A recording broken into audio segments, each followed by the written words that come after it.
안녕하세요. 네, 반갑습니다. 저는 메가로이어스에서 공법을 전임하고 있는 강성민 변호사입니다. 오늘부터 2주 동안 우리 헌법 이제 기본 강의를 진행을 하게 될 건데요. 일단 나눠드린 강의 진행 계획서를 먼저 좀 보도록 하겠습니다.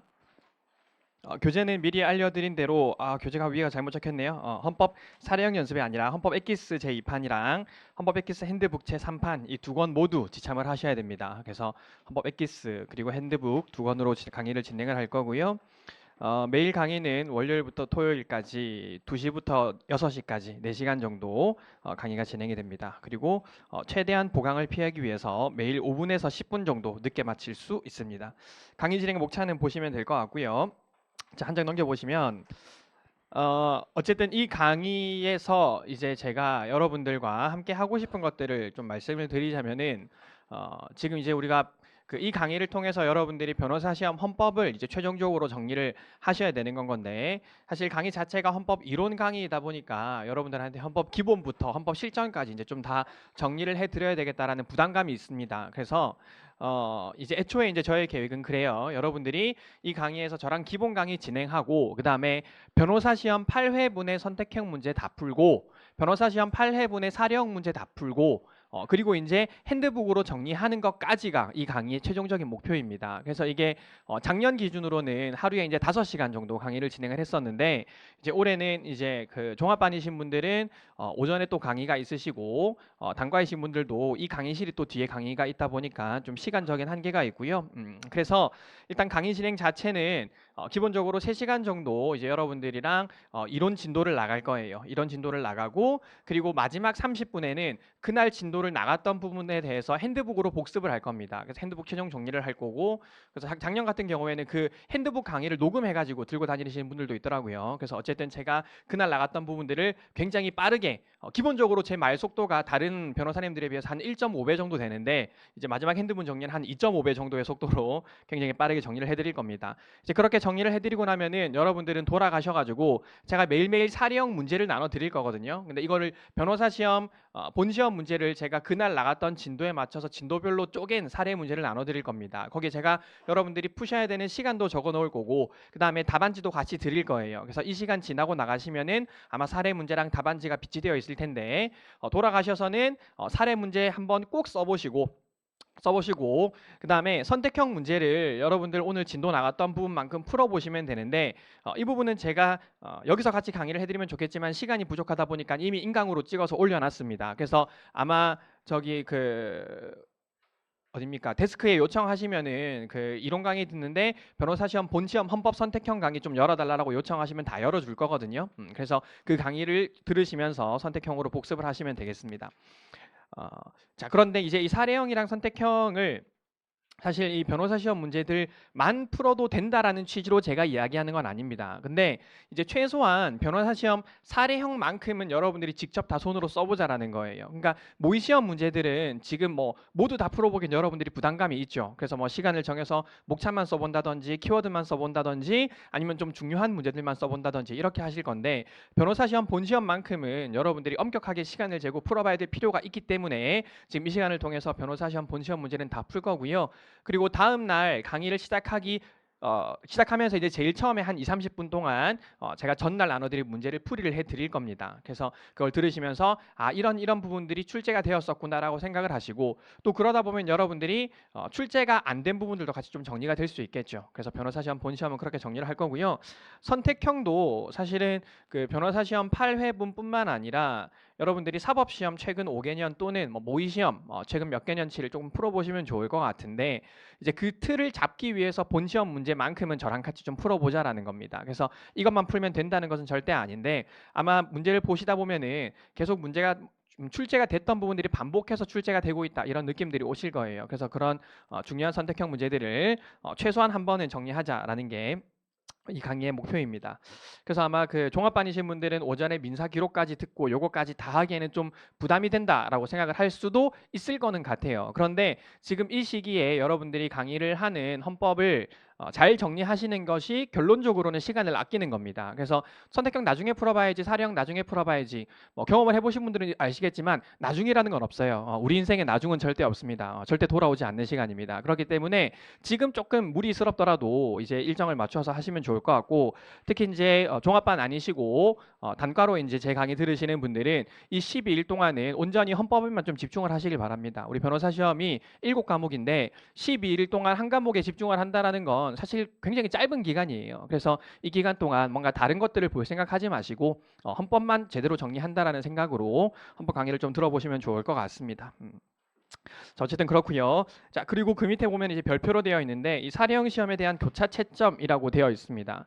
사실 제가 계속 강의를 하면서 제일 안타까운 부분 때문에 이제 이 부분을 시작을 하는 건데, 사실 굉장히 공부를, 자, 우리는 두 분류로 나눌 수가 있습니다. 공부를 열심히 하는 사람과 열심히 하지 않는 사람. 자, 만약에 여러분들이 열심히 하지 않아서 성적이 잘 안 나오시는 분들이 지금부터 열심히 하시면 되고, 근데 공부를 열심히 했는데도 성적이 잘 안 나온다, 좀 이렇게 느끼시는 분들이 있어요.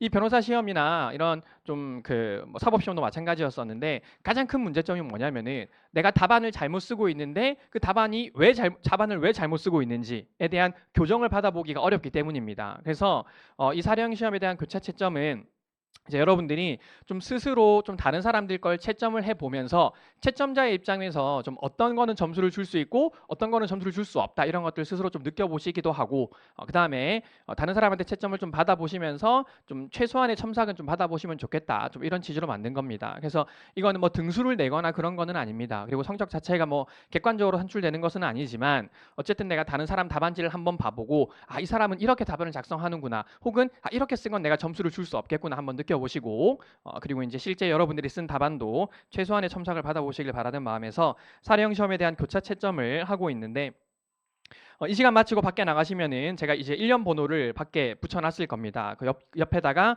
본인이 좋아하시는 번호 옆에다가 자기 이름을 쓰시면 되고요. 이거는 이제 여러분들이 실명으로 채점을 받기를 원하지 않으시니까 이제 번호를 부여를 하는 겁니다. 그리고 번호를 중복해서 쓰시지 않으시도록 제가 1년 번호를 부여하는 건데, 그 번호를 쓰기 싫으신 분들은 뭐 별명을 쓰셔도 됩니다. 근데 별명이 중복될 수도 있잖아요. 그러니까 내가 별명을 정현석이라고 지었는데 딴 사람도 별명을 정현석이라고 지을 수도 있잖아. 그래서 그런 것들을 피하기 위해서 1년 번호를 부여를 할 거고요. 그러면은 오늘 나눠드린 문제를 여러분들이 가져가셔가지고 쓰신 다음에 강의를 시작하기 전에 이제 수업에 오시면은 이제 앞에 책상을 마련해 둘 테니까 여기다가 제출을 하시면 됩니다. 그리고 1교시 마치고 쉬는 시간에 다른 사람 답안지를 하나씩 가져가시면 돼요. 그냥 랜덤으로 하나씩 가져가셔가지고 제가 매일매일 채점 기준표를 같이 나눠 드릴 테니까 여러분들이 그 채점 기준표를 보시면서 채점을 해보시면 되는 겁니다. 그리고 2교시 마치고 쉬는 시간에 채점하신 걸 다시 제출하시면은 마지막에 강의 끝나고 여러분들이 자기 답안을 찾아가시면 되는 거예요. 그래서 이거는 뭐 모두 다 하셔야 되는 건 아닙니다. 그래서 여러분들이 희망자에 한해서 하시면 되는데, 작년에도 했었는데 이제 어쨌든 그 해본 친구들이 해본 학생들이 굉장히 좀 효과가 있었다라고 이야기를 많이 하더라고요. 그래서 내가 좀 평소에 좀 이런 것들 첨삭을 받아보고 싶었던 분들은 꼭 한번 해보시면 좋겠고, 제출은 하고 나는 첨삭을 안 하고 이러면 누군가가 상처를 받습니다. 이제 그렇기 때문에 제출하신 분들은 최소한 하나씩 가져가셔가지고 반드시 좀 채점을 하시길 바랍니다. 자, 어쨌든 이제 저희가 기본적으로 이 헌법 엑기스로 진도를 나갈 텐데요. 사실 책이 두껍죠. 책이 한 900페이지 정도 됩니다. 그래서 사실 이 책을 마지막까지 어떻게 활용을 해야 됩니까? 라고 저한테 물어보는 학생들이 굉장히 많은데요. 사실 뭐 활용 방법은 뭐 제각각이죠. 사실은 이 헌법 엑기스 기본서 자체만으로 변호사 시험 끝까지 보는 건 아마 어려울 수도 있습니다. 어려울 수도 있어요. 그래서 여러분들 나름대로 이제 이것을 단권화를 해야 되는데, 이제 제가 생각하는 단권화는 그렇습니다. 이제 여러분들이 여기서 좀 중요한 이론들은 헌법 엑기스 핸드북으로 좀 정리를 하시면 좋을 것 같아요. 그래서 핸드북에 아마 웬만한 이론들이 다 들어가 있을 텐데, 혹시 이제 이 헌법 엑기스를 보시다가, 그러니까 어쨌든 제가 핸드북 복습까지 해드릴 거니까 핸드북 복습까지 하시고 돌아가셔서 이제 혼자 다시 한번 복습하실 때 헌법 엑기스에는 있었는데 핸드북에 없다, 이런 것들 그날 바로 가필하시고 그렇게 정리하시면 될 것 같고요. 그 다음에 지금 여기 우리 헌법 엑기스에는 이제 조문이 부속법령까지 다 나와 있죠. 근데 이제 아무래도 여러분들이 이런 것들 다 발췌해서 보시긴 어려울 것 같습니다. 그래서 제가 그 다음 주에 그 헌법전을 이제 책을 낼 건데, 거기 이제 여기 나와 있는 변호사 헌법과 헌법재판소법 헌법뿐만 아니라 모든 부속법령, 우리 변호사 시험이나 사법시험이나 행정고시 등에 출제가 된 적이 있는 모든 부속법령을 제가 다 수록해서 헌법전을 이제 다음 주에 출간을 할 겁니다. 그리고 거기도 이제 중요한 표현들 다 체크를 해두고 그다음에 기출 문제들도 표시를 해두었는데 갑자기 책팔이가 된 기분인데 어쨌든 뭐 그 책은 여러분들이 좀 내가 조문에 약하다고 하시는 분들은 사셔서 보시면 되고, 그게 아니라 이 헌법엑스 기본서만으로 내가 충분히 정리할 수 있다라고 하시는 분들은 기본서로 보셔도 충분하겠습니다.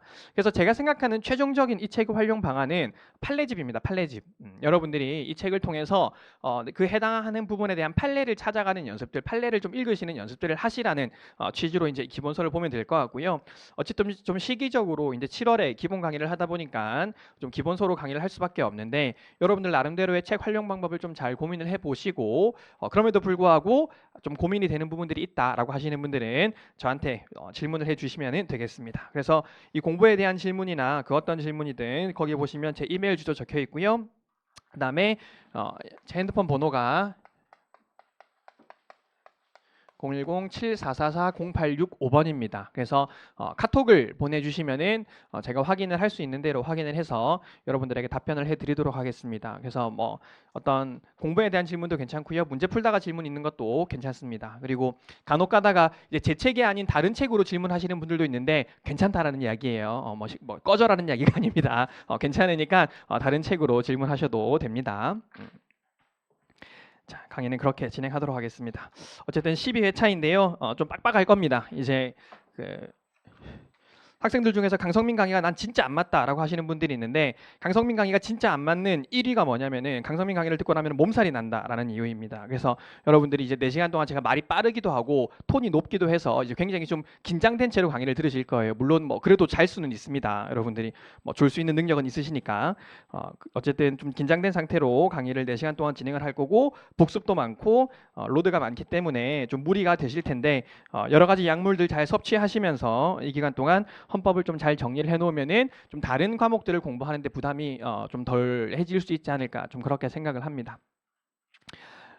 이제 시작하기 전에 마지막으로 여러분들한테 꼭 드리고 싶은 말씀은, 이 공부에서 제일 중요한 거가 뭘까? 저는 자신감이라고 생각을 합니다. 물론 이제 뭐 공부 시간 확보나 이런 것들도 제가 차근차근 말씀드리겠지만, 이 공부에서 여러분들의 당락을 가장 좌우하는 건 저는 자신감이라고 봐요. 이건 어쨌든 제 경험적으로도 느꼈던 건데, 사실 어려운 쟁점이 나오거나 어려운 판례가 나왔을 때 좌절하고 절망하고 난 이 판례를 이해할 수 없을 거야, 난 안 될 거야, 이런 생각들을 하다 보면은 좀 몸이 스스로 그걸 인식하게 되는 것 같아요. 몸이 이제 스스로 이제 그걸 받아들이고 결국에 더 이제 낙담하게 되고, 실제로 그 판례를 보면은 주눅이 들게 되고 아는 문제가 나와도 틀리게 되고 이제 그런 경험들이 있는 것 같습니다. 그래서 여러분들이 좀 어려운 판례나 어려운 법리나 이런 것들이 나오게 되면은 내가 이거 하나만 더 알고 나면은 분명히 내가 내가 그 어제보다 더 이런 법학 지식이 더 늘어날 수 있다, 혹은 합격에 더 가까워졌다, 이런 생각들을 좀 하시면 좋을 것 같아요. 여러분들한테 어려운 문제는 다른 사람들한테도 다 어렵습니다. 그렇기 때문에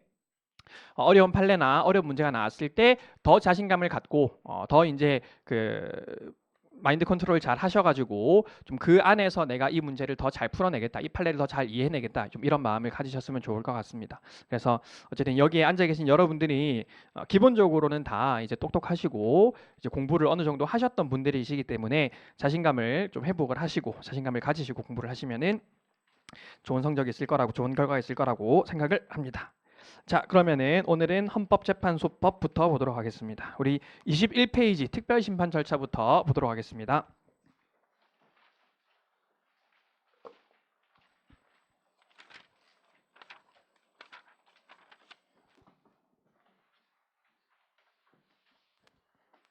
자, 헌법 조문도 다 들고 계시죠? 자, 헌법전을 보셔야 됩니다. 자, 우리 헌법 111조에 보시면은 우리 헌법재판소가 관장하는 심판의 종류를 6가지를 규정을 하고 있습니다. 첫 번째가 이제 위헌 법률 심판이고, 두 번째가 뭐 안 적으셔도 됩니다. 책에 그 조문에 있습니다. 헌법 111조 111조 1항에 보시면 있습니다. 탄핵 심판이고, 세 번째가 정당 해산 심판, 그 다음에 권한쟁의 심판, 그 다음에 다섯 번째로 헌법 소원 심판, 이렇게 규정을 하고 있습니다. 근데 이제 헌법소원심판까지가 끝이지만 어쨌든 우리 헌법소원심판은 헌법재판소법에 따라서 두 가지 종류가 있죠. 68조 1항 권리구제형 헌법소원심판과 68조 2항 위헌심사형 헌법소원심판이 있습니다.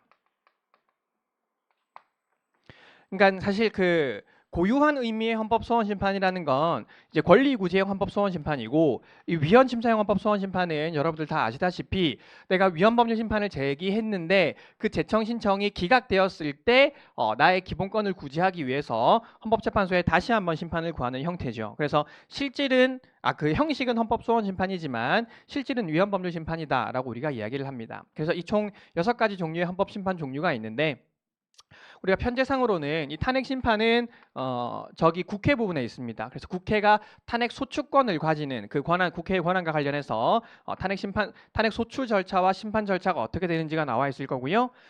정당해산 심판은 편제상 저기 헌법 총론에 있습니다. 제도 보장에 있습니다. 우리 헌법이 제도적으로 정당 제도를 보장을 하고 있고, 그럼에도 불구하고 민주적 기본 질서에 위배되는 정당을 해산할 수 있도록 방어적 민주주의 요소로서 정당해산 심판을 두고 있는데, 이거는 헌법 총론 정당 제도 부분에 있습니다. 그래서 우리가 헌법재판소법에서 좀 그 결론적으로 이제 배우게 될 헌법재판 제도는 총 3가지, 크게는 3가지고 총 4가지입니다. 그래서 어쨌든 국민의 기본권이나 이제 국민의 권리를 구제하는 측면에서는 위헌법률 심판과 헌법소원 심판이 중요한데, 사실 위헌법률 심판과 헌법소원 심판 적법 요건은 여러분들이 딸딸딸딸 정확하게 외우셔야 되죠. 그리고 이제 기록형에서 위헌법률 심판과 헌법소원 심판이 계속해서 나오다 보니까 우리 변호사 시험 사례형에서 4회 변시 때부터 이제 권한쟁의 심판이 계속해서 출제가 되고 있습니다. 여러분들 지난주에 치셨던 6월 모의고사에서도 권한쟁의 심판이 출제가 되었죠. 그래서 이것들을 좀 정확하게 아셔야 되겠고, 아시겠지만 8회 변시에서는 정당해산 심판도 출제가 되었습니다. 어쨌든 이 헌법재판에 대한 내용들은 제일 기본적이면서도 제일 중요한 내용들이고, 여러분들이 잘 쓰시면은 점수를 잘 받으실 수 있고, 어느 정도 쓰면은 본전이지만 이거는 이제 제대로 못 쓰게 되면은 무조건 점수를 크게 잃을 수밖에 없는 쟁점이기 때문에 항상 우리 그 헌법재판제도의 적법 요건들은 정확하게 외우시면 되겠습니다. 자, 위헌법률 심판부터 보도록 하겠습니다. 자, 위헌법률 심판 우리 헌법 111조 1항 1호에 규정이 되어 있고요. 그 다음에 헌법 107조 1항에 있죠. 헌법 107조 1항에 있고, 헌법재판소법에는 41조 1항에 있습니다. 조문을 외우실 수 있으면은 가급적이면 좀 외우시면 좋을 것 같아요. 자, 위헌법률 심판이 적법하기 위해서는 3가지 적법 요건이 필요하죠. 심판의 대상성, 그다음에 법원의 제청, 재판의 전제성이 있어야 됩니다. 그리고 재판의 전제성은 또 3가지 요건이 있죠. 첫 번째로는 구체적 사건이 계속 중요되고,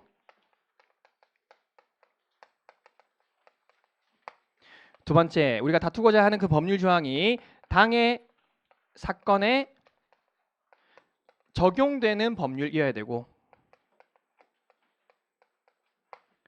마지막으로 그 법률의 위헌 여부에 따라 다른 내용의 재판을 하게 되는 경우여야 됩니다. 다른 내용의 재판. 여기서 하나만 더 정리하고 말씀드리겠습니다. 여기서 다른 내용의 재판이라는 것은 또 3가지가 있죠.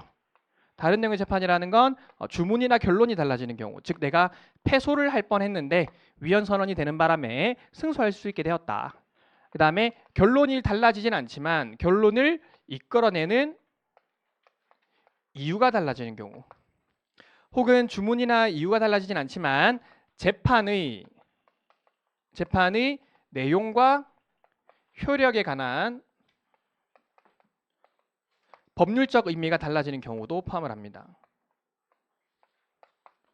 법률적 의미가 달라지는 경우. 자, 그래서 위헌법률 심판의 적법 요건이 이제 크게 3가지죠. 대제전이고, 그 다음에 재판의 전제성은 정확하게 외우셔야 됩니다. 전, 개, 적, 다, 주, 이, 내, 효, 법.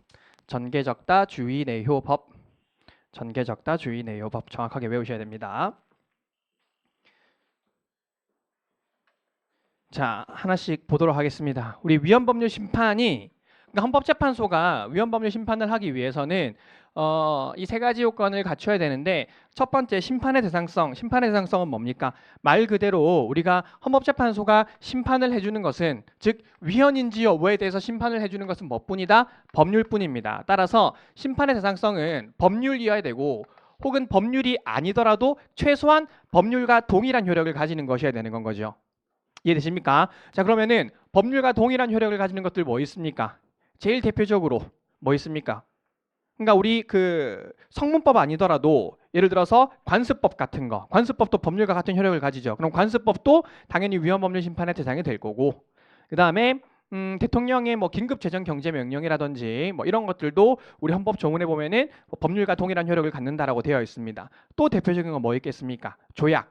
조약, 그렇죠. 특히 국회의 동의가 필요한 조약, 국회의 동의를 요하는 조약 같은 경우에는 이제 국회가 동의를 했다는 의미 그 자체로 이제 우리가 법률과 동일한 효력을 갖는다 이렇게 보고 있습니다. 그래서 어쨌든 사안에서는 법률과 동일한 효력을 갖는 것들은 위헌법률 심판의 대상이 될 수 있습니다. 자, 그러면은 위헌법률 심판의 대상이 될 수 없는 건 뭐겠습니까? 법률과 동일한 효력을 갖지 않는 것들은 대상이 될 수 없겠죠. 그러면은 법률보다 상위의 것 뭐 있습니까? 헌법. 헌법 조문은 위헌법률 심판의 대상이 될 수 없고, 법률보다 하위의 효력을 갖는 것들, 법규명령, 행정규칙, 조례 이런 것들도 대상이 될 수가 없겠죠. 자, 그 다음에 또 어려운 거 하나 있습니다.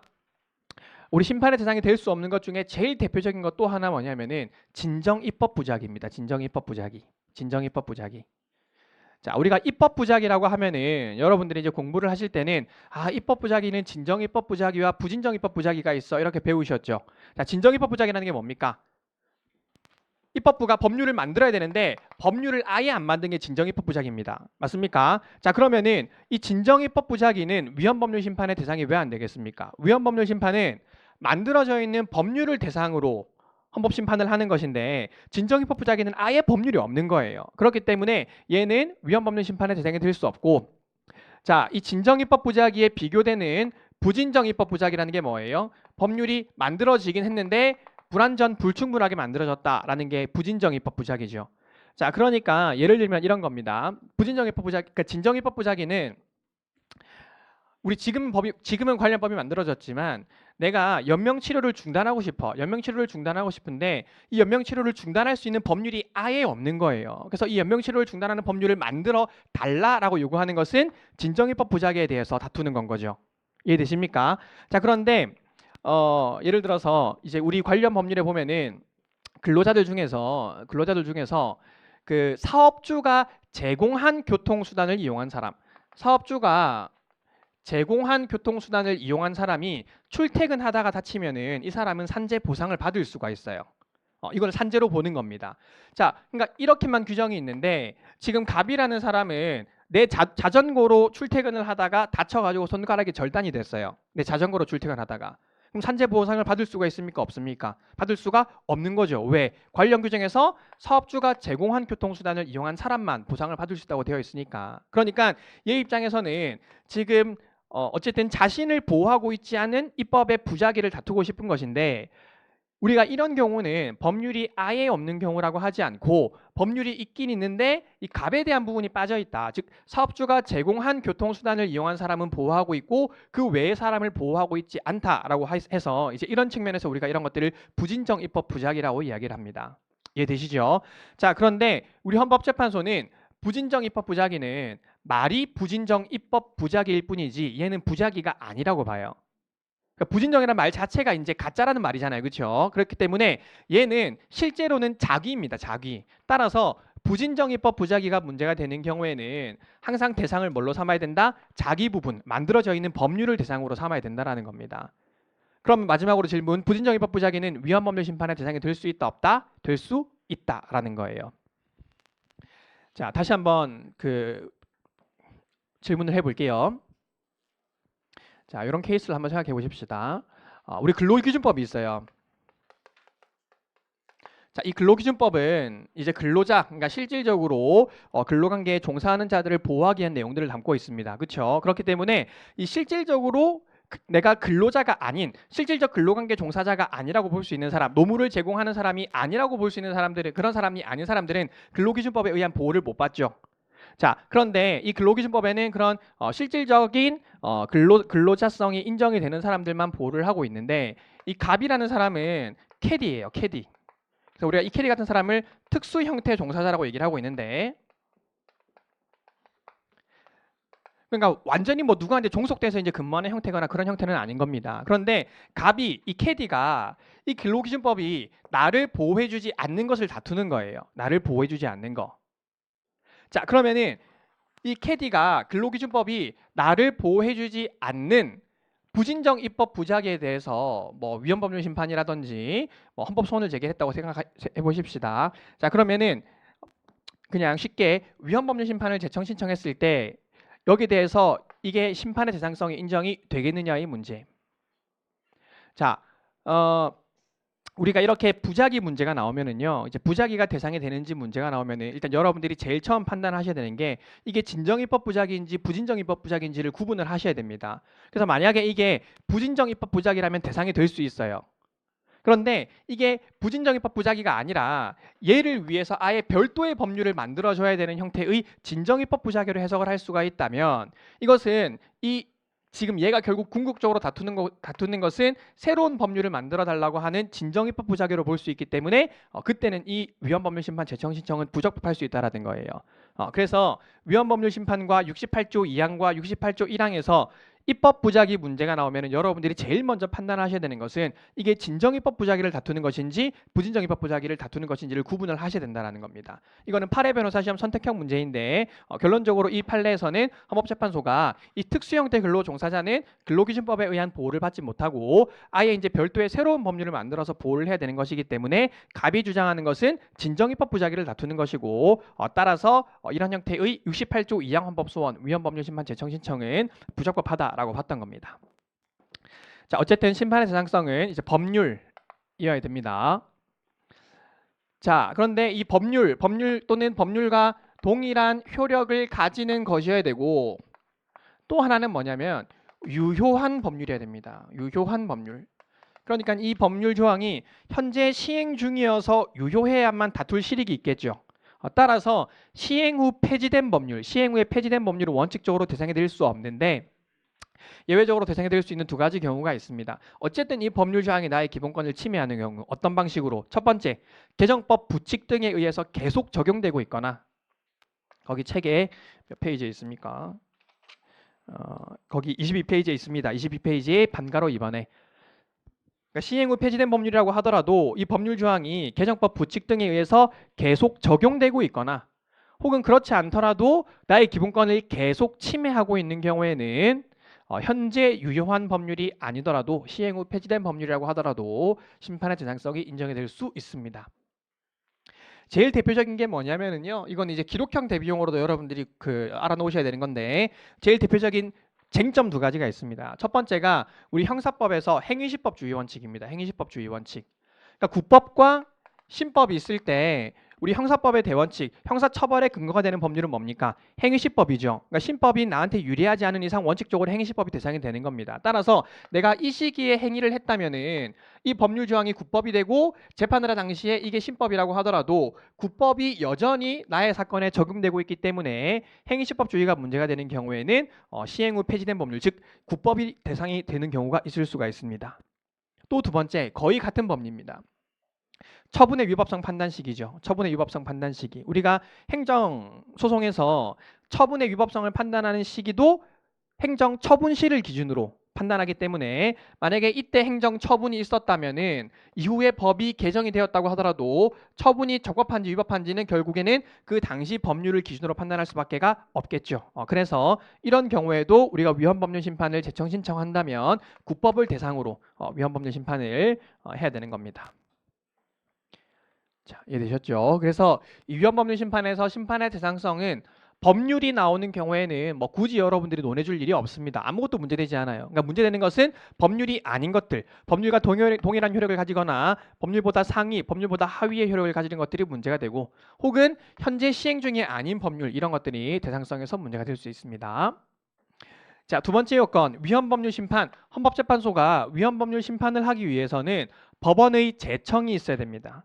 그래서 우리가 기록형 문제를 풀 때는 위헌법률 심판 제청을 해달라는 신청서를 쓰죠. 그러니까 법률이 헌법에 위반되는지는 누가 심판할 수 있습니까? 이 심판권은 누가 가지고 있어요? 헌법재판소가 심판권을 가지고 있죠. 그러니까 헌법재판소가 심판해달라고 헌법재판소에 보낼 수 있는 권한은 누구만 가진다? 법원만 가진다라는 거예요. 법원만. 그러니까 제청할 수 있는 권한은 법원에게만이죠. 우리가 당사자들이 직접 이걸 헌법재판소에 보내거나 할 수가 없는 겁니다. 무조건 법원이 제청을 해야만 보낼 수 있는 거예요. 그러면은 결국 당사자들이 할 수 있는 건 뭐예요? 사건의 당사자들이 할 수 있는 것은 법원에게 그 제청해달라고 신청할 수 있는 권한을 가지고 있는 겁니다. 그래서 신청은 당사자들이, 제청은 법원이, 심판은 헌법재판소가 하게 되는 건 거죠. 자, 그래서 이 법원에 제청이 있어야 되는데 여기서 말하는 법원은 모든 법원을 다 포함합니다. 군사법원까지 다 포함하는 개념이죠. 그러니까 사법 권한을 발휘하는 사법권을 관장하는 법원을 의미하는 것이기 때문에 사법부로서의 법원은 여기에 다 포함이 되지만 엄밀한 의미에서 사법부가 아닌 법원은 당연히 빠져야 되는 겁니다. 대표적인 게 행정심판기관이죠. 행정심판기관. 행정심판기관은 사법부가 아니죠. 행정부 내부에서의 자정작용을 하는 행정부 내부의 기관에 불과합니다. 따라서 행정심판기관은 제청 권한을 가지지 못합니다. 어쨌든 제청이 있어야 되고 당사자는 제청을 신청을 할 수 있겠죠.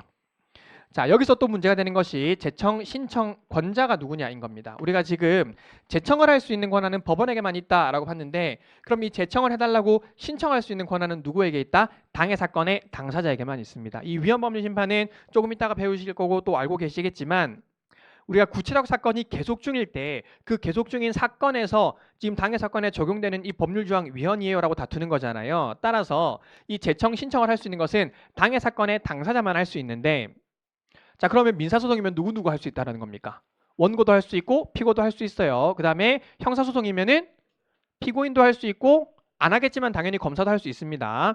그리고 당사자가 신청하지 않더라도 법원이 직권으로도 할 수 있겠죠. 법원이 직권으로도 할 수 있습니다. 자, 그러면은 요거 하나 또 한번 질문해 보겠습니다. 그럼 항고소송이 계속 중이에요. 항고소송의 원고가 있고 항고소송의 피고가 있는데 항고소송의 피고는 항상 누구입니까? 행정청이죠. 자, 원고 입장에서는 그 항고소송에 적용되는 법률 조항에 대해서 당연히 제청 신청할 수 있을 겁니다. 그렇죠? 자, 그런데 행정청이 이 법률 조항이 위헌입니다라고 하면서 제청 신청을 할 수 있겠느냐? 이제 이게 문제가 되는데 우리 헌법재판소는 할 수 있다라는 입장이죠. 근데 두 가지로 좀 나누어서 보셔야 됩니다. 자, 처분을 할 당시에 처분이 있고 그 근거법령이 있어요. 자, 행정청이 갑에게 처분을 했습니다. 처분을 했는데 그래서 이제 갑이 여기 대해서 항고 소송을 제기를 했다라고 했을 때 자, 첫 번째 질문은 자, 이 행정청이 이 처분을 할 당시에 이 근거법령을 보니까 위헌인 것 같아요. 위헌인 것 같아. 그러니까 그 근거법령에서 갑한테 침입적 처분을 하라라고 하고 있는데 행정청 생각에는 아무리 생각해도 이 근거법령이 위헌인 것 같단 말이야. 그러면은 행정청이 이 근거법령을 위헌이라고 판단해서 적용을 배제할 수 있을까요? 그럴 수는 없다라는 거예요. 그러니까 행정청은 처분을 할 당시에는 법률 조항의 위헌성을 판단할 수 있는 권한을 가지고 있지 않죠. 그렇기 때문에 행정청 입장에서는 근거법령이 위헌이라고 생각한다고 하더라도 그 근거법령을 최대한 존중해서 당해 사건에 적용을 할 수 있는 노력을 해야 된다는 거예요. 즉 처분 당시에는 행정청은 근거법령의 위헌성을 판단할 수 있는 권한이 없다라는 겁니다. 그렇죠? 법령은 무조건 적용을 해야 되는 거예요. 다만 그렇다고 하더라도 구체적 사건이 계속 중일 때는 항고소송 단계에 접어들었을 때는 행정청도 당해 사건의 당사자로서 위헌법률 심판 제청 신청을 할 수 있다라는 거예요. 다시 정리합시다. 행정청은 처분을 할 당시에는 무조건 법령을 존중해서 법령을 최대한 적용할 수 있도록 최대한의 노력을 기울여야 됩니다. 그렇지만 항고소송이 제기되었다면은 행정청도 당해 사건의 당사자로서 위헌법률 심판 제청 신청을 할 수 있다라는 거. 그래서 앞부분에 제가 설명드린 부분은 아마 주로 행정법 파트에서 나올 겁니다. 근데 어쨌든 우리가 헌법적으로 중요한 건 행정청도 제청 신청을 할 수 있다는 거. 자, 그리고 책에 있다시피 우리 보조 참가인도 적법한 제청 신청권자에 해당합니다. 자, 그러면은 이제 여기서 여러분들이 함정에 빠지지 말으셔야 될 거 하나만 좀 말씀을 드리면은 우리가 문제를 풀다 보면 이제 그런 경우들이 있습니다. 자, 이 위헌법률 심판에 적법 여부를 논하시오라는 문제가 나오기도 하고요. 자, 갑이 위헌법률 심판 제청 신청을 하였다. 갑의 제청 신청의 적법 여부를 논하시오라는 문제가 나오기도 합니다. 차이점이 뭡니까? 제가 앞에 말씀드린 문제는 위헌법률 심판 자체의 적법 여부를 묻는 거고, 뒤에 문제는 제청 신청의 적법 여부를 묻는 문제예요. 즉 앞에 문제라면은 그냥 요 세 가지 요건을 검토하시면 되는 겁니다. 심판의 대상성, 법원의 제청, 재판의 전제성. 그런데 뒤에 문제라면은 즉 이 갑의 제청 신청이 적법하냐라는 문제에서는 법원의 제청이 있다 없다 판단할 수 없잖아요.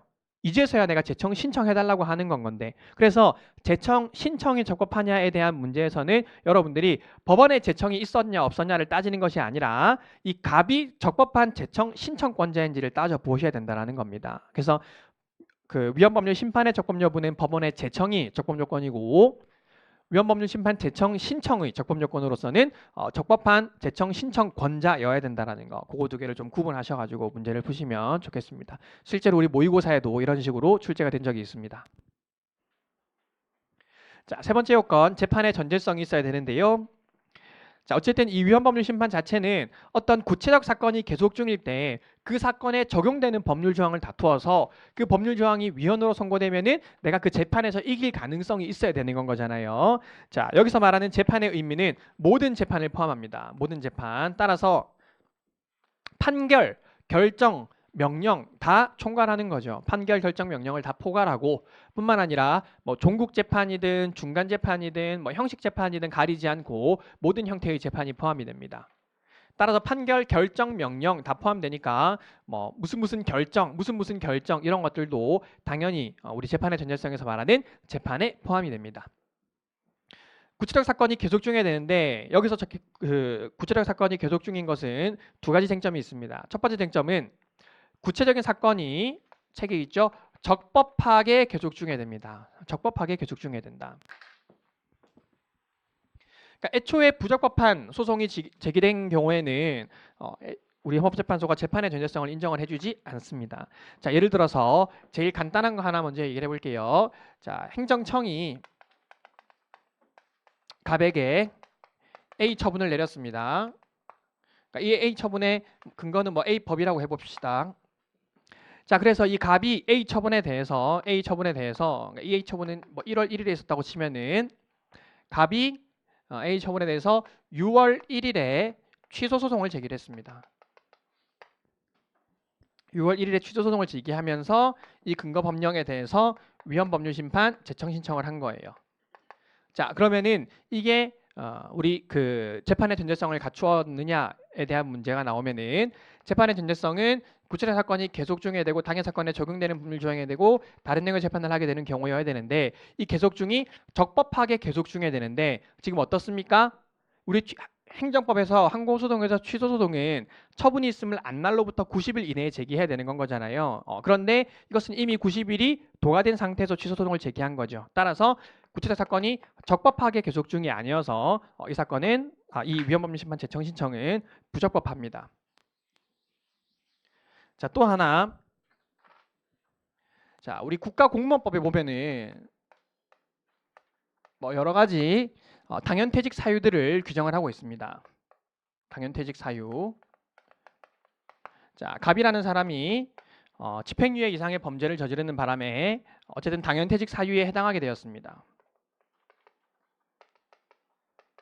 당연퇴직 사유에 해당하게 되었습니다. 그래서 행정청이 갑에게 1월 1일에 퇴직 통보를 했습니다.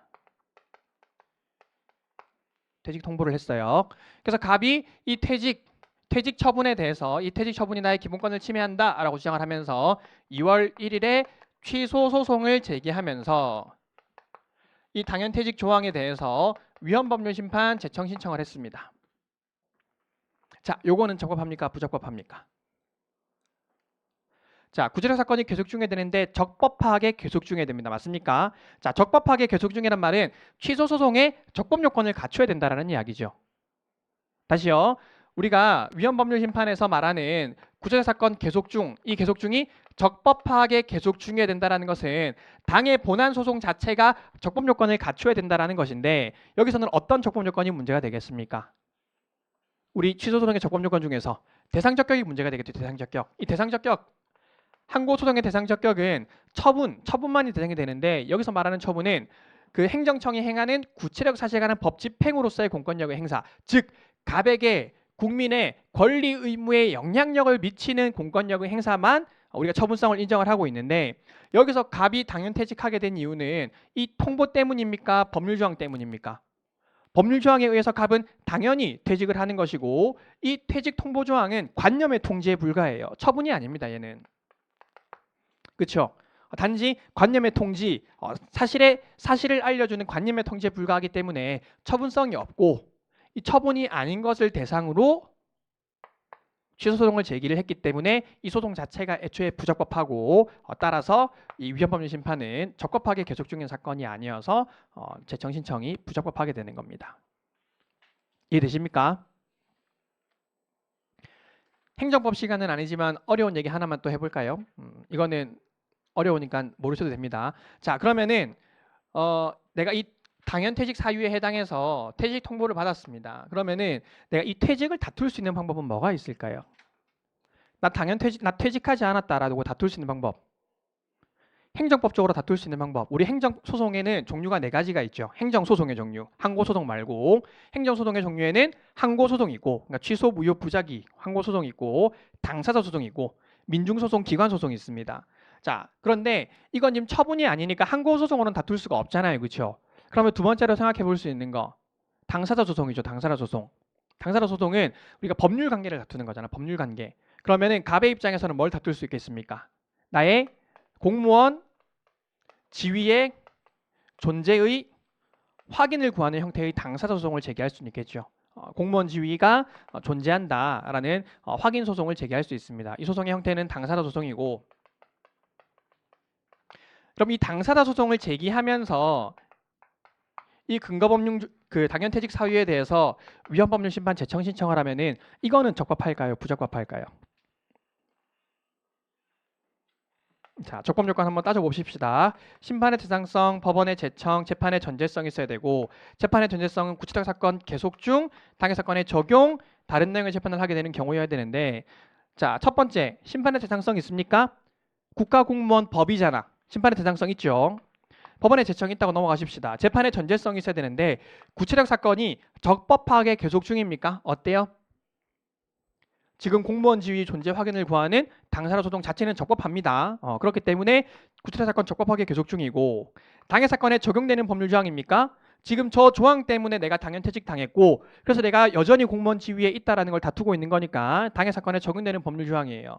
자, 이 조항 없어지게 되면은 당연퇴직의 근거가 없어지게 되죠. 그러면 나는 공무원 지위가 존재한다라는 확인을 받을 수 있게 되죠. 다른 내용의 재판을 하게 되는 경우에 해당합니다. 따라서 이것을 당사자 소송 제기하면서 이 조항에 대해서 위헌법률 심판을 제기하게 되면은 요거는 적법해요.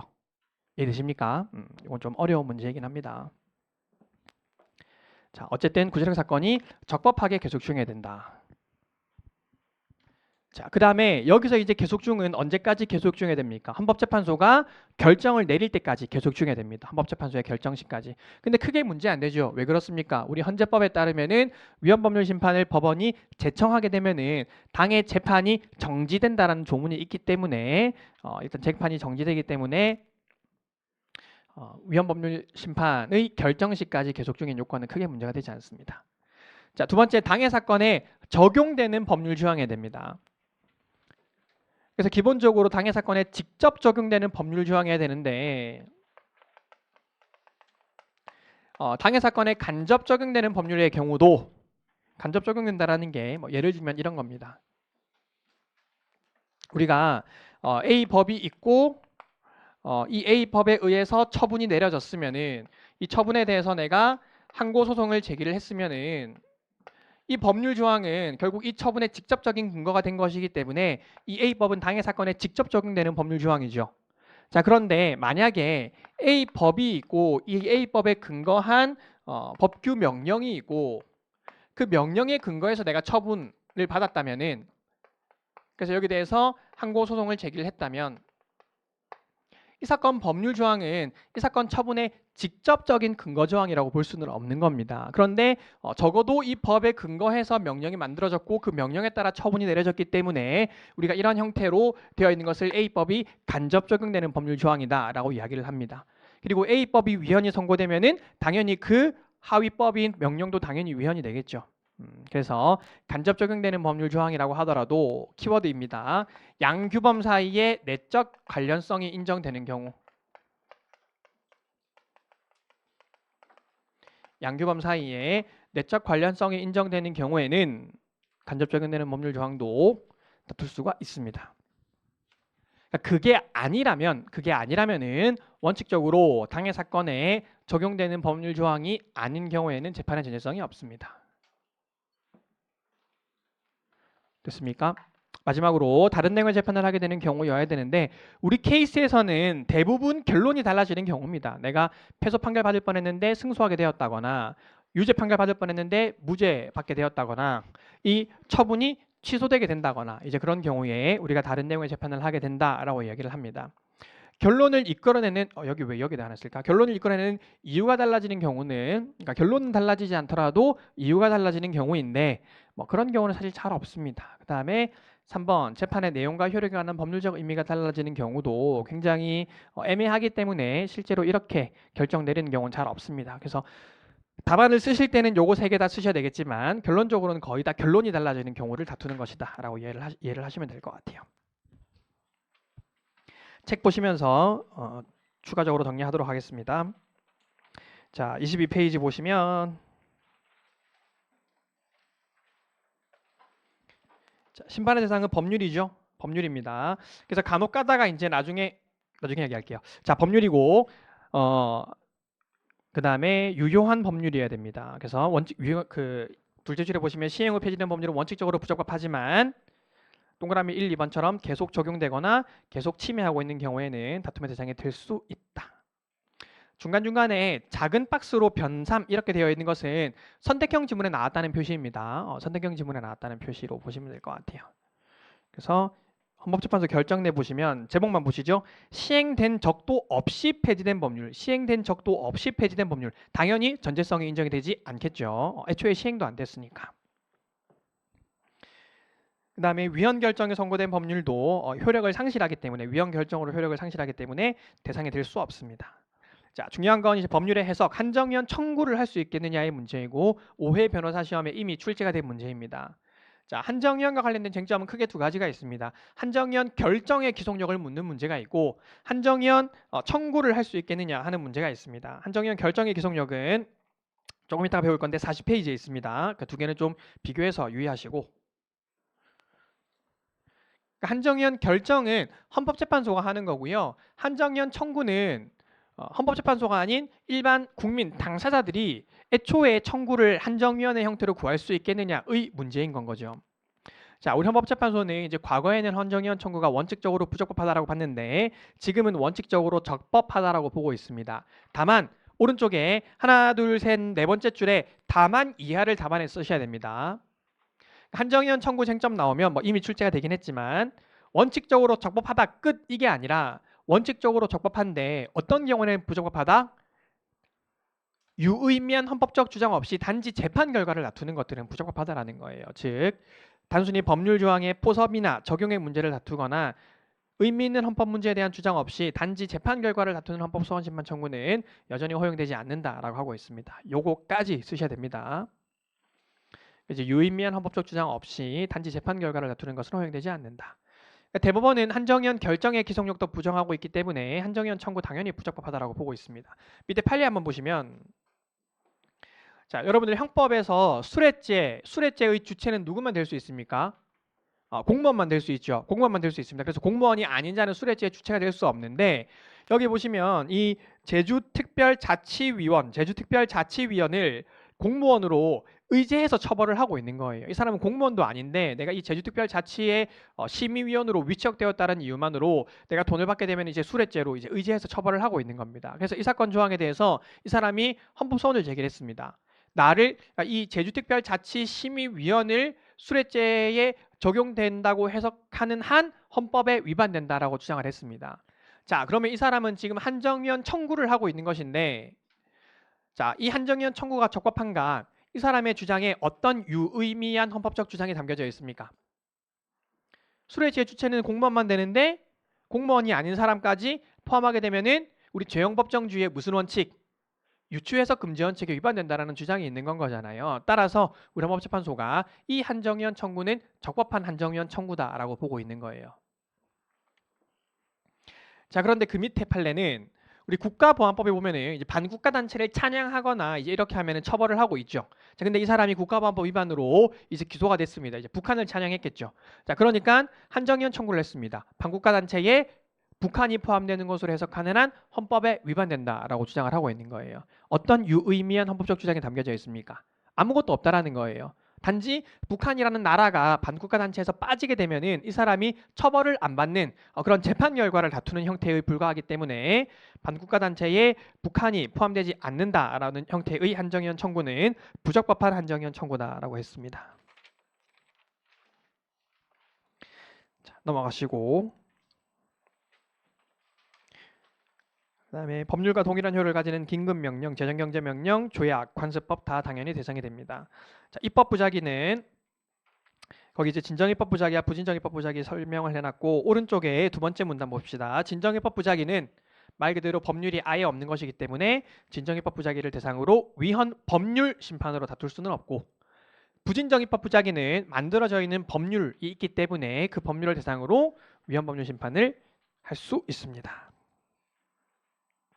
자, 그 다음에 헌법 규정 부분은 우리 모의 시험에는 출제가 되었고 변시에는 아직 출제가 안 되었는데요. 자, 요거는 한번 논거를 좀 보도록 합시다. 자, 우리 헌법 자, 일단 두 가지를 한번 볼까요? 이 헌법 규정이 위헌 법률 심판의 대상이 되는지와 헌법 소원의 대상이 되는지가 문제가 되는데요. 68조 1항 헌법 소원입니다. 자, 일단은 위헌 법률 심판의 대상이 되는지와 헌법 소원의 대상이 되는지에 대해서 각각의 논거를 하나씩 보면은요. 아까 제가 말씀드린 것처럼 위헌 법률 심판은 뭐만 대상이 될 수 있다? 법률만 대상이 될 수 있다라는 거예요. 법률과 동일한 효력을 가지는 것만 대상이 될 수 있다라는 겁니다. 따라서 헌법은 법률보다 상위의 효력을 가지는 거기 때문에 대상이 안 된다라는 게 이 위헌 법률 심판의 대상이 될 수 없다라는 첫 번째 논거입니다. 자, 그다음에 68조 1항 헌법 소원은 그 대상이 뭡니까? 조문 보시면은 헌법재판소법 68조 1항에 보시면은 우리가 어떤 경우에 헌법 소원을 제기할 수 있다고 되어 있습니까? 뭐가 나의 기본권을 침해하는 경우에, 공권력의 행사가 나의 기본권을 침해하는 경우에. 그러니까 여기서 문제는 헌법이 공권력의 행사냐라는 게 문제가 되는 거예요. 헌법이 공권력의 행사여야지만 다툼의 대상이 될 거잖아. 그런데 우리 헌법재판소는 거기 동그라미 3번에 있습니다. 우리 헌법재판소는 이 헌법 규정은 공권력의 행사의 결과물이 아니라는 거예요. 왜? 이 헌법 규정은 그 자체로 주권자인 국민의 결단이지 공권력의 행사의 결과물이 아니라는 겁니다. 따라서 68조 1항의 대상이 될 수 없다라는 게 헌법재판소의 입장입니다. 마지막으로 이 둘을 모두 관통하는 공통의 논거는 동그라미 2번입니다. 우리 헌법이 이념적 논리적으로는 상호간의 우열을 인정할 수는 있죠. 자, 표현 유의하셔야 됩니다. 이념적 논리적으로는 상호간의 우열을 인정할 수가 있습니다. 자, 여러분들이 생각하기에 여러분들이 이념적으로는 우리 기본권 중에 제일 중요한 기본권 뭐예요? 자, 인간의 존엄과 가치와 그 직업의 자유가 있을 때 우리가 우리 머릿속에서는 당연히 뭐가 더 중요한 기본권이라고 느껴지십니까? 직업입니까? 여러분, 직업입니까? 난 인간의 존엄과 가치 상실돼도 되니까 직업만 구하면 좋겠어. 이런 거 아니잖아요. 그렇죠? 그래서 우리가 이념적 논리적으로는 어떤 기본권이 더 우위에 있다는 것을 인정할 수 있지만 그것 자체만으로 뭘 인정이 되는 것은 아니다. 헌법 상호간의 효력상 차등을 의미하는 것은 아니다라는 겁니다. 그래서 여기서 중요한 키워드는 이념적 논리적 우열은 인정되지만 효력상 차등을 인정할 수 있다는 의미는 아니다. 그래서 효력상 차등의 의미는 아니다라는 거. 효력. 그렇게 세 가지 논거는 만약에 이제 헌법 규정이 다툼의 대상이 되겠는가라는 문제가 나왔을 때 쓰시면 되겠습니다.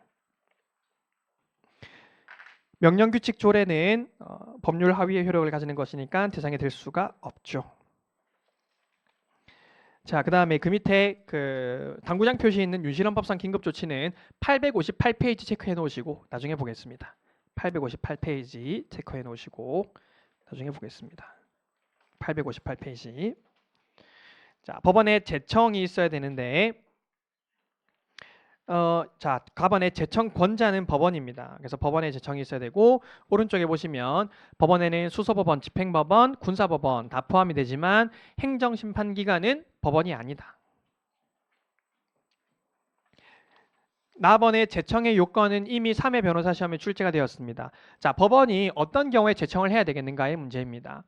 자, 이 심판의 대상성은 당연히 법원 입장에서는 딱 보면 얘가 법률을 대상으로 했는지 안 했는지를 알 수 있으니까 크게 문제가 안 되는데 법원 입장에서는 당연히 재판의 전제성이 충족이 되면 이제 제청을 할 수가 있겠죠.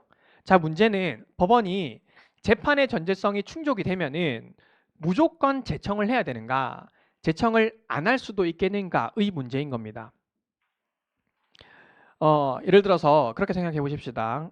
간통죄가 살아있을 때 이 간통죄 조항에 대해서 간통죄 위반으로 이 사람이 형사재판을 받고 있습니다. 그래서 간통죄 조항에 대해서 위헌법률심판 제청 신청을 했어요. 그런데 이 판사는 누구였냐면은 우리 혈통 바로 살리기 위원회 위원장이었습니다. 그래서 이제 간통을 자기는 도저히 용납할 수가 없는 거예요. 근데 그러면은 재판의 전제성이 충족되었음에도 불구하고 이 판사 입장에서 법원 입장에서 이 간통죄가 합헌이라고 판단해서 제청을 안 할 수 있겠느냐가 문제가 되는 겁니다. 즉 제청 요건이 재판의 전제성 뿐이냐 아니면은 재판의 전제성 플러스 알파까지 요구하느냐가 문제가 된다라는 거예요. 만약에 전제성만 요구한다면은 당연히 법원은 제청을 해야 될 의무를 가지는 것이고 플러스 알파까지 있다면 요것을 판단해서 제청을 할지 말지를 결정할 수 있는 재량을 가지게 되겠죠. 자, 우리 헌법재판소는 거기 반가로 2번에 첫 번째 줄 줄건 부분만 헌법재판소가 법원이 단순한 의심을 넘어서 합리적인 위헌의 의심이 있는 경우에는 제청을 해야 한다라고 하고 있습니다.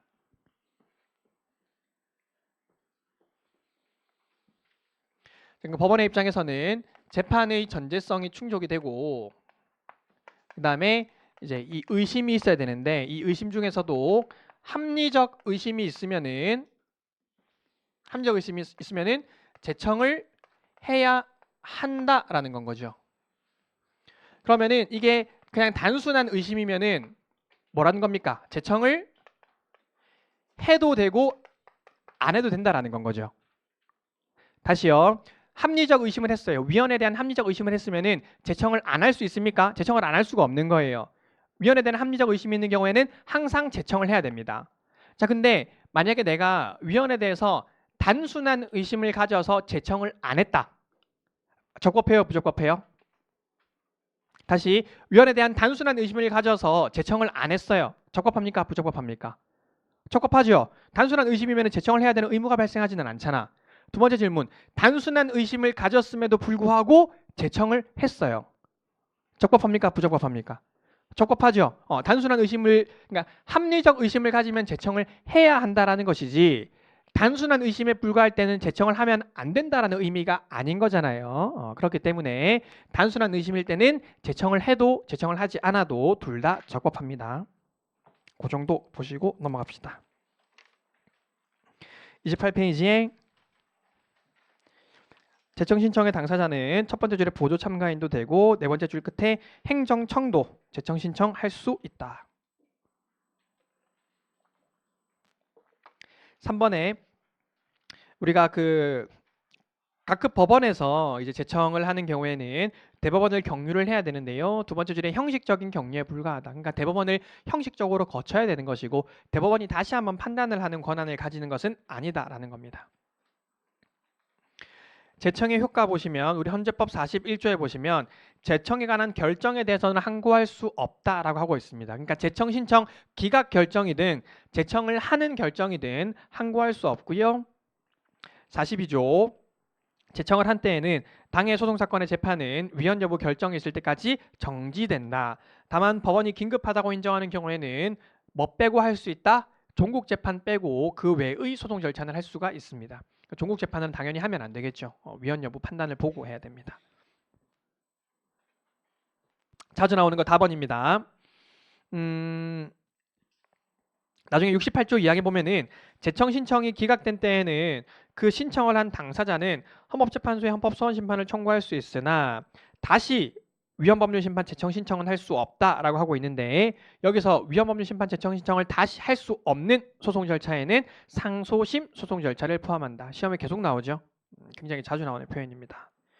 그래서 파기환송되기 전후를 모두 다 포함한다라는 겁니다. 그러니까 파기환송심까지 당연히 포함하는 거예요.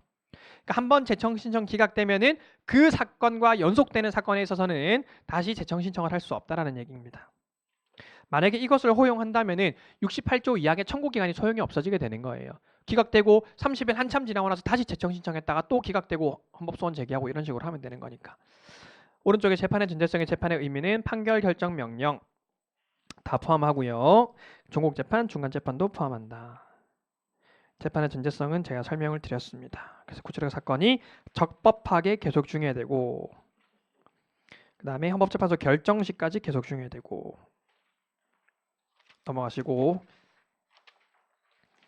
자 근데 잠깐만 돌아오셔가지고 나번에 예외 한번 보시죠. 그러니까 원칙적으로는 헌법재판소 결정 시까지 계속 중요해야 되고 따라서 뭐 소가 취하되었다거나 하는 등으로 소송 계속이 소멸되었다면 원칙적으로는 재판의 전제성이 인정이 될 수 없는데 예외적으로 우리 헌법재판소가 침해의 반복 가능성, 헌법적 해명의 필요성 이런 것들이 있는 경우에는 이미 끝난 거라고 하더라도 재판의 전제성을 인정을 해주는 경우가 있기는 합니다.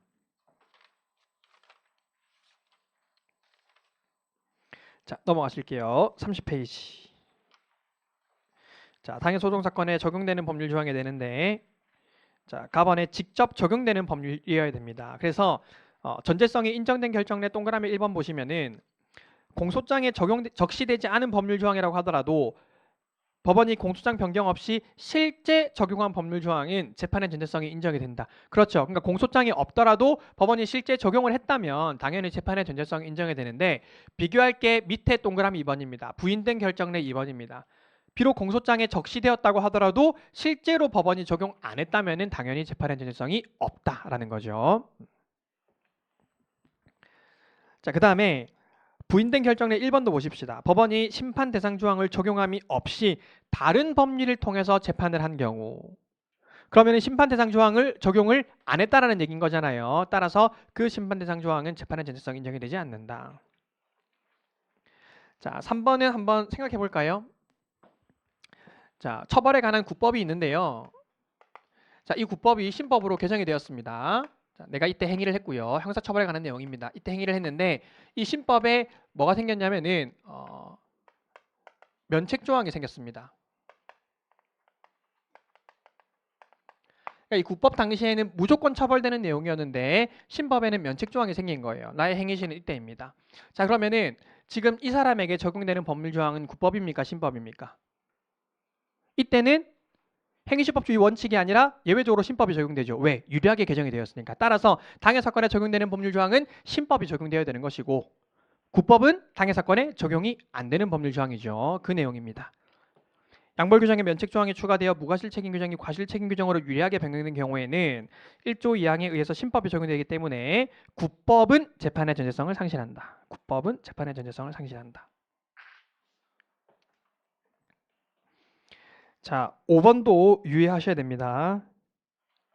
5번. 신상정보 등록의 근거 규정에 의하면 일정한 성폭력 범죄의 유죄 판결이 확정된 자는 자, 그러니까 예를 들어서 내가 카메라 등 이용 촬영죄를 저질렀다고 강제추행했다고 해봅시다. 강제추행으로 형사 재판을 받고 있는데 어쨌든 이 강제추행이 만약에 나중에 확정이 되게 되면은 신상정보가 공개가 되겠죠. 그런데 나는 어쨌든 어린 자녀들도 있고 그렇게 하다 보니까 사실 뭐 유죄를 받는 거는 무섭지 않은데 나중에 이 확정에 따라서 신상 정보가 공개되는 건 너무 무서운 거야. 그래서 이 형사 재판에서 이 신상 정보 공개 조항에 대해서 위헌법률 심판 제청 신청을 하는 거예요. 자, 질문입니다. 질문 한번 해볼게요. 이 신상 정보 공개 조항이 재판의 전제성을 갖추었는지를 판단을 해봐야 되는 겁니다. 자, 재판의 전제성은 당해 사건의 구체적 사건 계속 중해되고 당해 사건에 적용되는 법률 조항이고 다른 내용의 재판을 하게 되는 경우여야 되는데 지금 뭐 강제추행에 대한 형사 재판은 계속 중이에요. 자, 근데 이 신상정보 공개 조항이 당해 사건에 적용되는 법률 조항입니까? 2번 다른 내용의 재판을 하게 되는 경우에 해당하는 겁니까?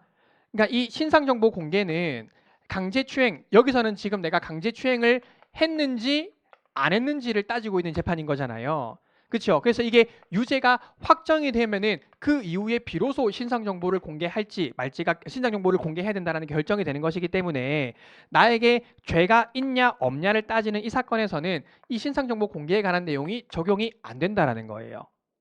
이해되십니까? 그러니까 이 강제추행 사건이 유죄로 확정되고 나면은 이 당해 사건을 전제로 해서 이 법률 조항이 적용이 되는 것이지 당해 사건에 신상정보 공개 조항이 바로 적용되는 내용이 아니라는 거예요.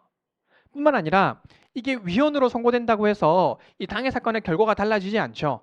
강제추행의 유무죄가 전혀 달라지지 않잖아요. 따라서 다른 내용의 재판을 하게 되는 경우도 아닙니다. 그래서 이 판례 굉장히 중요하고 어려운 판례인데 줄거 부분 보시면은 유죄 판결이 확정되기 전 단계인 당해 형사사건 재판에서 신상정보 등록 근거 규정에 적용된다고 볼 수 없기 때문에 재판의 전제성이 인정이 되지 않는다. 넘어가실게요. 나번에 간접 적용되는 법률도 줄근 부분에 내적 관련이 있는 경우에는 전제성을 인정할 수 있다.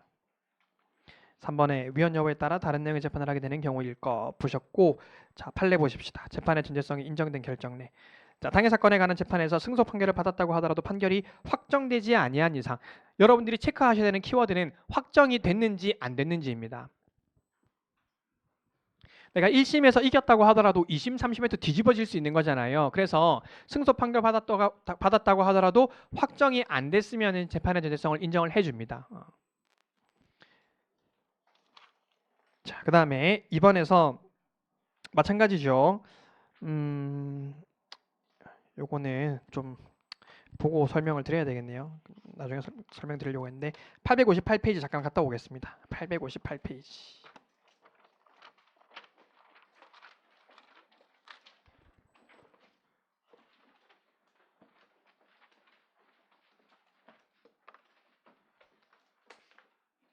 여기 표에 보시면은 이건 제가 정리해 놓은 거예요. 우리가 유신헌법하에 대통령 긴급조치에 대한 헌법재판소와 대법원의 입장이 차이가 있습니다. 그러니까 유신헌법하에서 이제 대통령 긴급조치가 굉장히 많이 있었죠. 그래서 뭐 헌법 개정에 대한 이야기도 못하도록 하고 여러 가지 표현의 자유를 제한하고 여러 가지 이제 뭐 단결권들도 제한하는 내용의 법률 그 긴급조치가 있었습니다. 그리고 그 긴급조치에 따라서 이제 유죄 확정 판결을 받았던 피해자들이 굉장히 많았었죠. 자, 그리고 나서 이제 이분들이 시간이 한참 지나고 나서 이 유죄 확정 판결에 대해서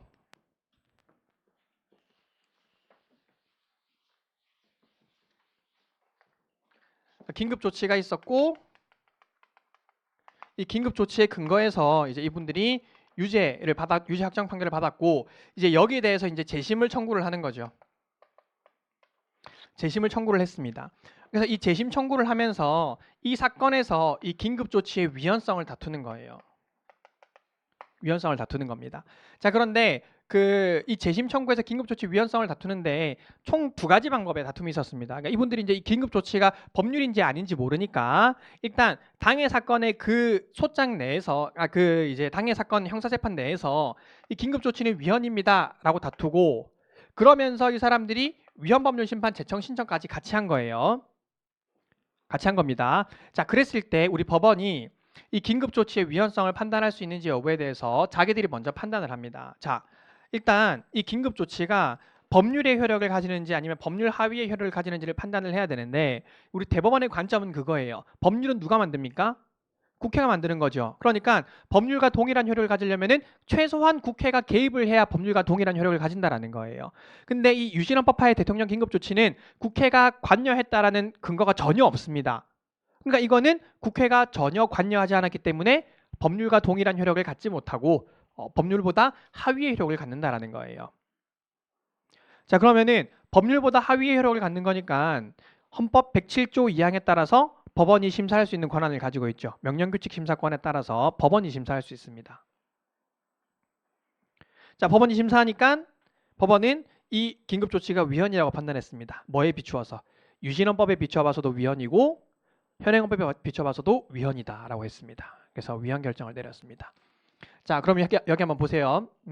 지금 우리 법원이 이 긴급조치위원이라고 했으니까 이 재심 사건에서는 이 재심 피해자는 어떤 판결을 받았겠습니까? 최종적으로 무죄 판결을 받았겠죠. 무죄 확정 판결을 받았습니다. 자, 원칙적으로 우리가 무죄 확정 판결을 받으면 재판의 전제성이 없어요.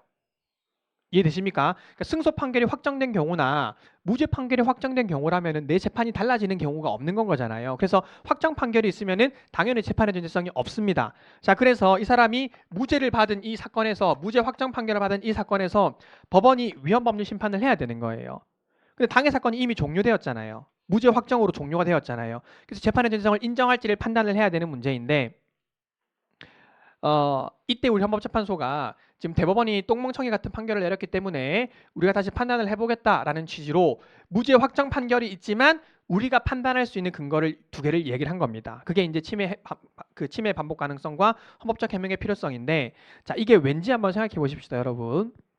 이 당시에 이 서슬퍼런 시대에 긴급 조치로 피해를 본 사람이 몇 명이나 될까요?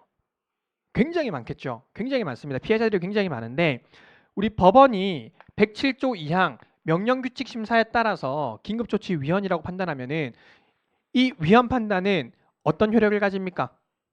누구한테만 효력을 미쳐요? 당해 사건에서만 적용이 배제되는 효력을 가지는 거죠. 즉 법원의 명령규칙 심사권은 사건을 일거에 해결하는 것이 아니라 이 근거 법령의 대세적인 효력, 대세적인 위헌성을 판단하는 것이 아니라 당해 사건에서 적용을 배제하는 것에 불과하다라는 거예요. 그렇기 때문에 이 수많은 피해자들을 구제해주기 위해서 이 재심 청구 각각의 재심 청구가 다시 계속 있어야 되고 각각 그때마다 새로 다시 다 판단을 해야 된다라는 겁니다. 근데 헌법재판소가 위헌 결정을 내리면 이거는 대세적 효력이 있죠. 그렇기 때문에 헌법재판소가 이 모든 피해자들의 일반 좀 효율적인 피해 구제를 위해서라도 우리가 판단해볼 필요가 있다라고 얘기를 한 겁니다. 그래서 조금 이따가 보시겠지만 무죄 확정 판결을 받았지만 침해 반복 가능성과 헌법적 해명의 필요성이 있어서 우리가 판단하겠다라고 얘기를 한 거예요. 자, 그러면서 헌법재판소가 긴급조치에 대한 판단을 합니다. 첫 번째, 긴급조치가 법률이냐 아니면 법률보다 하위의 효력을 가지는 것이냐. 헌법재판소는 국회가 관여했는지를 기준으로 하는 것이 아니라 이 법률 조항이 기본권을 얼만큼 제한하는지 그 효력을 기준으로 봐야 된다는 거예요. 무슨 말이냐면은 우리 기본권은 뭘로서만 제한할 수 있습니까? 법률로서만 제한할 수 있죠. 기본권을 제한하는 것은 법률의 근거가 있거나 아니면 어쨌든 법률로서 제한을 해야 되는 겁니다. 근데 지금 이 긴급조치는 엄청난 기본권 제한적인 내용들을 담고 있어요. 그러면은 얘는 모르긴 몰라도 최소한 법률과 같은 효력을 가지는 걸로 봐야 된다는 겁니다. 국민의 기본권을 이렇게나 제한하고 있는데 이거는 법률로 봐야 되는 거지, 이렇게 얘기를 하는 거예요. 따라서 헌법재판소는 그 기본권을 제한하는 효력을 기준으로 봤을 때 긴급조치는 법률과 동일한 효력을 갖는다라고 했습니다. 그러면 누구만 심사할 수 있습니까? 헌법재판소만 심사할 수 있죠. 그래서 결론적으로 현행 헌법에 비춰봐서 위헌이다라고 했습니다. 자, 요 박스는 이제 여러분들이 실제 선택형에서는 대법원의 입장, 헌법재판소의 입장 나눠서 물어보는 경우가 많이 있으니까 정확하게 좀 정리를 하시길 바랍니다. 다시 돌아오시고 31페이지입니다.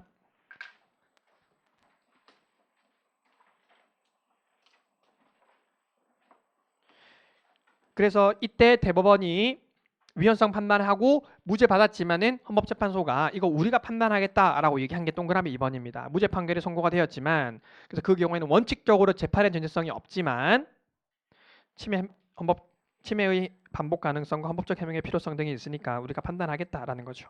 그래서 원래 이제 긴급조치 판단은 헌법재판소가 해야 되는 것이고 헌법적 해명의 필요성도 있고 그다음에 우리가 위헌 결정해야 대세적 기속력도 가지고 그런 것들을 근거로 하고 있습니다. 3번 법률 조항의 수혜 범위에서 제외된 자가 부진정 입법 부작위를 다투는 경우에는 아까 전에 보셨던 그 사업주가 제공한 교통수단 이제 그런 문제 됐을 때 실제 그 법률 조항이 단순 위헌 선언되게 되면 이제 재판 결과에 영향이 없겠지만 헌법재판소의 헌법 불합치 결정의 취지에 따라서 수혜 범위에서 제외된 자도 거기 이제 참여할 가능성이 있기 때문에 재판의 전제성이 인정이 될 수 있다. 다시요. 그러니까 무슨 말이냐면요. 우리가 아까 이게 부진정 입법 부작위가 있었을 때 이거는 지금 사업주가 제공한 교통수단을 이용한 사람한테만 산재 보상을 주겠다라는 내용인데 나는 지금 사업주가 제공하지 않은 나의 교통수단을 이용한 사람이잖아요. 나의 자전거를 타고 간 사람. 그래서 이 사건 법률 조항에 대해서 그 위헌법률 심판 제청 신청을 한 겁니다. 근데 이게 지금 위헌 선고되면은 바로 이 아이한테 혜택이 갑니까? 그렇지 않죠. 지금 이 법률 조항은 갑이 아닌 다른 사람한테 혜택을 주고 있는 조항이기 때문에 단순 위헌이 선고된다고 해서 갑이 혜택을 받는 경우가 아니에요. 그러니까 이런 부진정의법 부작위가 재판의 전제성이 인정이 되는지가 문제가 되는데 우리 헌법재판소는 헌법재판소가 만약에 이게 위헌이라고 판단한다면 헌법불합치 결정을 하게 될 가능성이 높을 거고 헌법불합치 결정을 하게 되면은 그 헌법불합치 결정의 기속력에 따라서 입법부가 갑도 포함되는 형태의 입법을 할 거니까 좀 그렇게 보면은 부진정의법 부작위 수혜 범위에서 제외된 자가 자기를 제외하고 있는 부진정의법 부작위를 다툰다고 하더라도 재판의 전제성을 인정할 수 있다라는 이야기입니다. 이것도 이해하셔야 됩니다. 이것도 케이스로 나오면은 여러분들이 재판의 전제성 언급하실 때 쓰셔야 됩니다. 자, 부인된 결정내 이 두 바닥만 보고 잠시 쉬겠습니다. 자, 재판의 전제성이 부인된 결정내 중에서 일단은 지금 같이 볼 건 1번, 2번, 4번, 5번 볼 건데 5번부터 보시면은요. 당해 소송에서 청구인의 승소 판결이 확정된 경우에는 재판의 전제성이 부정이 된다. 이건 아까 말씀드렸었죠. 자, 그다음에 자, 1번 판례입니다. 자, 행정청이 A 법에 근거해서 나에게 A 처분을 내렸습니다. 갑에게 1월 1일에 A 처분을 내렸습니다. 갑이 이 A 처분에 대해서 6월 1일에 무효 확인 소송을 제기했습니다. 무효 확인 소송을 제기하면서 이 A 법 조항에 대해서 위헌 법률 심판 제청 신청을 했습니다. 재판의 전제성이 인정이 되는가? 재판의 전제성이 인정이 되려면 구체적 사건이 계속 중요되고 당해 사건에 적용되는 법률 조항이어야 되고 다른 내용의 재판을 하게 되는 경우여야 되는데 구체적 사건 적합하게 계속 중이죠. 무효 확인 소송 계속 중입니다. 처분을 대상으로. 그리고 무효 확인 소송은 제소기간의 제한도 없죠. 두 번째, 당해 사건에 적용되는 법률 조항 맞습니다. 처분의 직접 근거 법률 조항이니까. 맞습니까? 자, 마지막으로 다른 내용의 재판을 하게 되는 경우인지가 문제가 되는데 이 말은 무슨 말입니까? 내가 무효 확인 소송에서 승소할 수 있어야 된다는 얘기인 거잖아요. 처분이 무효 확인을 받을 수 있어야 된다는 이야기인 거예요. 이해되십니까? 다른 내용의 재판이라는 것은 내 재판에서 내가 처분의 무효 확인을 받아서 승소할 수 있어야 된다는 얘기인 것인데 자, 그러면 한번 봅시다. 만약에 이 사건 법률 조항이 위헌으로 선고된다면 이 사건 처분은 어떻게 됩니까? 위헌인 법률에 근거한 처분의 효력. 위헌인 법률에 근거한 처분의 효력은 취소 사유죠. 하자가 중대하긴 하지만 명백하지 않아서 우리 법원과 헌법재판소가 다 취소 사유로 보고 있습니다. 자, 그러면은 이 처분은 취소 사유가 발생했는데 무효 확인 소송에서 승소할 수 있습니까? 취소 사유에 불과한데 무효 확인을 할 수가 없죠. 따라서 여기서는 다른 내용의 재판을 하게 되는 경우가 아니어서 재판의 전제성이 인정이 되지 않습니다. 요거는 공식처럼 외워버리세요. 무효 확인 소송 제기하면서 위헌 법률 심판 제청 신청하면은 부적법합니다. 다른 내용의 재판을 하게 되는 경우가 아니다.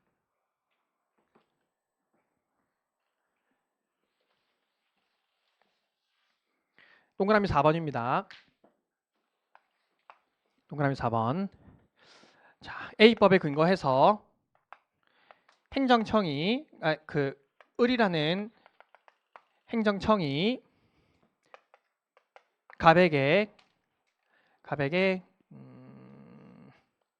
3월에 영업 정지 처분을 했습니다. 3월에 영업 정지 처분을 했습니다. 어쨌든 영업 정지 기간이 지났고 나는 3개월 동안 영업을 못 했습니다. 자, 그러니까 이제 억울한 거죠. 억울한 겁니다. 근데 혹은 그러니까 여기서 어떻게 케이스를 나눠도 상관없습니다. 무슨 말이냐면은 영업 정지 처분에서 내가 취소 소송 제기해서 승소 판결을 받았건 애초에 승소 판결을 안 받았건 상관없습니다. 근데 어쨌든 나중에 지나고 나서 승소 판결 받았다고 전제해도 됩니다. 자, 갑은 그래서 이후에 여기 나중에 취소 승소 항고 소송에서 승소했다고 합시다. 근데 영업 정지 처분에서 항고 소송을 제기해서 승소했는데 이미 나의 영업 정지 기간은 지난 다음이에요. 이미 영업 정지 3개월 동안 영업을 못 했습니다. 그래서 갑이 그거에 대해서 국가배상 청구 소송을 제기했습니다. 국가배상 청구 소송을 제기했어요. 자, 그러면서 이 영업 정지 처분의 근거 법률인 A법에 대해서 위헌 법률 심판 제청 신청을 했습니다. 적법한가? 구체 사건 계속 중이어야 되고 당해 사건에 적용되는 법률이어야 되고 다른 내용의 재판을 하게 되는 경우여야 되는데, 자, 다른 내용의 재판을 하게 되는 경우라는 것은 뭘 의미한다? 국가배상 청구 소송에서 승소할 수 있어야 된다는 것을 의미한다라고 얘기를 했죠. 맞습니까? 자, 그러면은 우리가 그 민사법적으로 원고가 청구를 해서 승소할 수 있으려면은 뭐가 다 충족이 돼야 되는 겁니까? 이 지금 국가배상 청구 소송 민사소송이죠. 사실 굳이 그렇게 안 따져도 되지만 어쨌든 우리가 기본적으로 그 나의 청구 원인이 받아들여지기 위해서는 뭐가 충족이 되어야 돼요?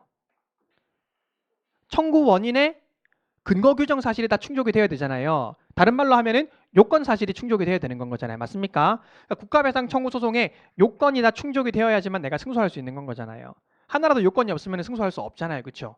자, 국가배상 청구 소송의 제일 대표적인 첫 번째 요건이 뭡니까? 공무원의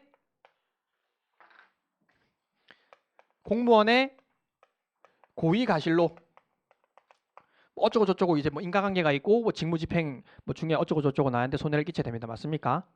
자, 그래서 이 국가배상 청구 소송은 여러 가지 요건이 있는데 그 첫 번째 요건이 공무원에게 고의 가실이 있어야 된다는 요건이에요. 그리고 이것까지 다 충족이 되어야지만 나는 승소할 수 있는 겁니다. 자, 그러면은 한번 판단을 해 보십시다. 자, 이 법률 조항이 위헌으로 판단이 되었습니다. 그러니까 사후적으로 위헌 판단된 거죠. 사후적으로 위헌 판단됐습니다. 그러면은 이 법률 조항에 근거해서 행정청이 처분을 했을 때 이 행정청에게 고의 과실이 있다고 볼 수 있을까요? 자, 이 위헌 판단은 이 시기에 하는 거예요. 이 시기에 위헌 판단을 하는데 이 시기에 A 법률 조항이 위헌 판단된다고 해서 소급해서 행정청에게 고의 과실이 생깁니까?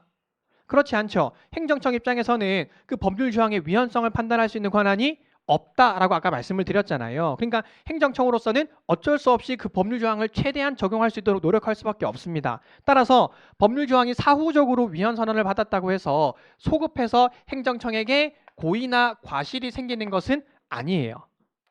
그럼 다시 돌아오시면 여기서 공무원의 고의가실 인정할 수 있습니까? 없습니까? 인정할 수 없죠. 승소할 수 없죠. 왜? 다른 내용의 재판을 하게 되는 경우가 아니기 때문에 재판의 전제성이 인정이 되지 않습니다. 그러니까 요거 두 개는 그냥 공식처럼 외우십시오. 여기서는 무효확인 소송에서 위헌법률 심판한 거랑 여기서는 국가배상 청구 소송에서 위헌법률 심판한 것은 항상 재판의 전제성이 인정이 되지 않는다. 중요한 쟁점이고요. 동그라미 4번은 모의시험 사례형으로도 출제가 된 적이 있습니다. 보시면 이제 변시에도 다 나온 지문들이죠. 중요한 판례들입니다. 동그라미 2번만 더 볼게요. 자, 우리가 그 재심을 청구하게 되면은 이 재심 청구에 대한 재판은 두 개가 있습니다. 첫 번째 줄에 재심 청구 자체의 적법 여부에 대한 재판. 자, 이거는 무슨 말이냐면은 재심 사유가 있는지를 판단을 하는 거예요. 재심 사유가 있는지를 판단하는 거.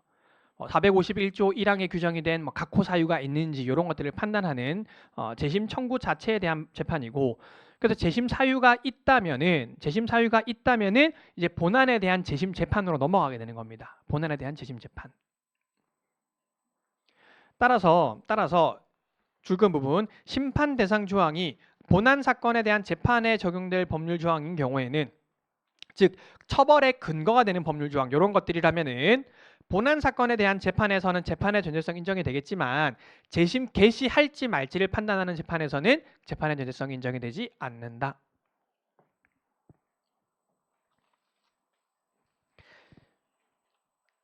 자, 그다음에 오른쪽에 재판의 전제성 요건의 심사 보시면은요.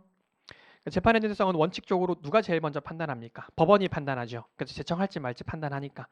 법원이 재판의 전제성을 판단하는데 법원이 재판의 전제성 판단했다고 하더라도 헌법재판소가 전혀 재판의 전제성에 대한 심사를 다시 못하는 것은 아닙니다. 즉, 첫 번째 줄에 재청법원의 견해가 명백하게 불합리하여 유지될 수 없는 경우가 아닌 한 존중해야 된다라는 말인데, 바꿔 말하면 밑에 줄건 부분이죠. 이 법원이 재판의 전제성 있다라고 생각해서 올려보냈지만, 올려보내면은 어련히 전제성 있겠거니라고 생각할 수 있지만, 그 견해가 명백히 유지될 수 없는 경우에는 헌법재판소가 당연히 재판의 전제성을 당해 법원과 달리 판단할 수 있습니다. 조금 쉬었다가 3시 40분부터 마저 보겠습니다.